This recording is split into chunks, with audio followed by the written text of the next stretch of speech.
Okay, just a video update after getting all the new stuff in and running. Couple of things, and I'm sure it's probably normal. So the Trident, which I have sitting on that cabinet beside the tank, the alkalinity reading it is showing is 7.83. And my Hannah tester that I usually go by is showing it at 8.4. So I think, for one, I think it said wait 48 hours before you do the run the calibration solution through it. So I'm gonna, wait and then do that and see how it looks from there. So it's nothing that I'm going to concern myself with, right now. I have the Red Sea Foundations test kit as well. And, after I run the calibration, if they're still far apart, then I'll do a test with it too. And, that way we'll have 3 different tests and kind of see what it's looking like. I would hope that they would all be within 0.5 of each other, but I guess you never know.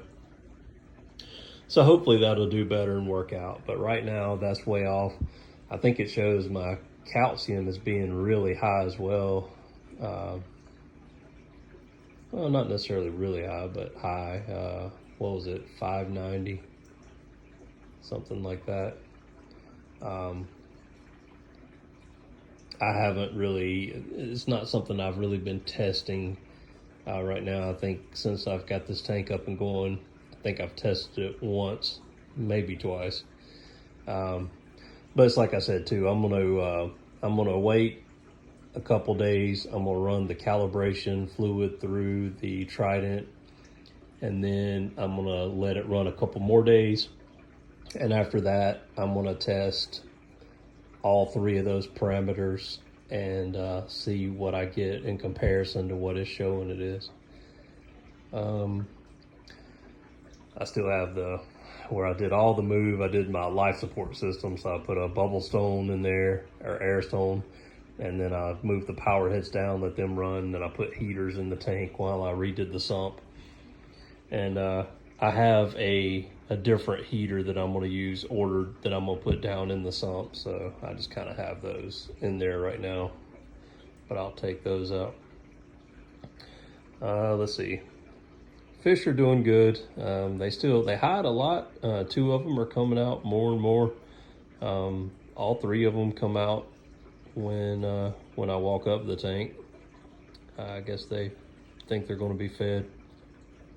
I have some more fish in quarantine right now, so just waiting on them to get through that. Let's see, other news. The lid has been shipped and is scheduled to be here Tuesday, so you'll see a video on that either Tuesday or Wednesday. I usually try to put videos out as quick as I can get something in and record it, and like I said, I don't do any editing or anything, so I just put it up as quick as I can. I'll do a close-up inside the cabinet in a second. Other things, so I cleaned out the cabinet. Another piece of hardware I didn't show like an unboxing or talk about. I got the GHL cooling fans. I don't have any issues with heat or the temperature getting high. I never have, but I got that just as a backup in case. So I've got it plugged in the Apex, and if the temperature of the tank goes above 80, then it'll kick on. Here comes my helper. Leave us alone, baby. Leave him alone, please, or don't listen at all. Okay. I tell her not to open them, so she's going to try to close them. Okay, leave those open for me. Never mind. She's not going to listen. Okay, let's take a look in here. The filter roller, you can see the gunk and nasty stuff that it's pulling. No issues with it. It's working very well so far. I will continue to update you as we go along and let you know how everything's working out with it. But I do like it. the protein skimmer, putting it in this new sump and the water change, the big water change that I did, or replacing so much water, it's still not. There's the filter water moving there, which it does make that kind of like squeaking noise when it rolls. It's not too loud, but you can hear it. I might have to readjust the protein skimmer. Carbon reactor's fine. Everything's good there, but there's a little close-up of the GHL fans.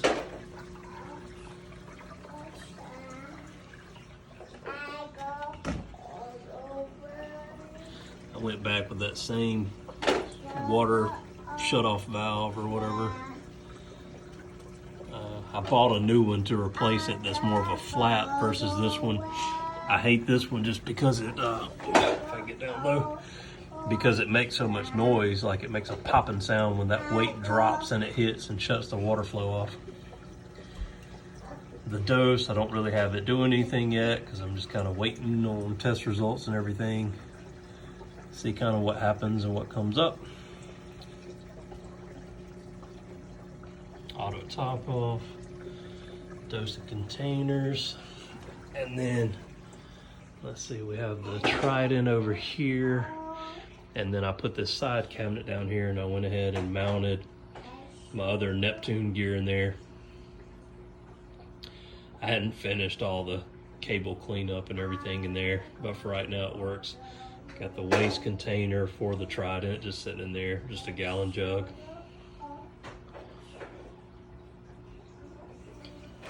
And then 2 APC battery backups over there. I need to find I gotta clean up the cables behind it, and my plan was to slide them behind this little cabinet, but I don't know. I don't know what to really do with them yet. Thought about building some kind of shelf behind the cabinet on the wall and have them stacked on top of each other, basically, and off the floor. Not really sure yet, but I'll work on that. And then the next thing that I have, I still hadn't opened a couple boxes. Just a sneak peek, I've got that algae scrubber in, the CW100. So my game plan for that is that I've ordered a piece of plexiglass that I'm going to make a shelf out of on the back, that's going to come from the back and right over the edge of the sump, and I'll sit it on there and set that up. But I'm waiting on my sheet of plexiglass to get here, or acrylic, whatever you want to call it. All right. Little girl singing in the background. That'll do it for this update. Just wanted to share, any information I had and what all's going on so far. Thanks for watching. Let me know if you have any questions. And just one other quick thing that I forgot to mention that I did add. Added a third Neuro 5 on the tank, just for some extra flow on the back. I love you. Daddy, I love you. I love you. All right.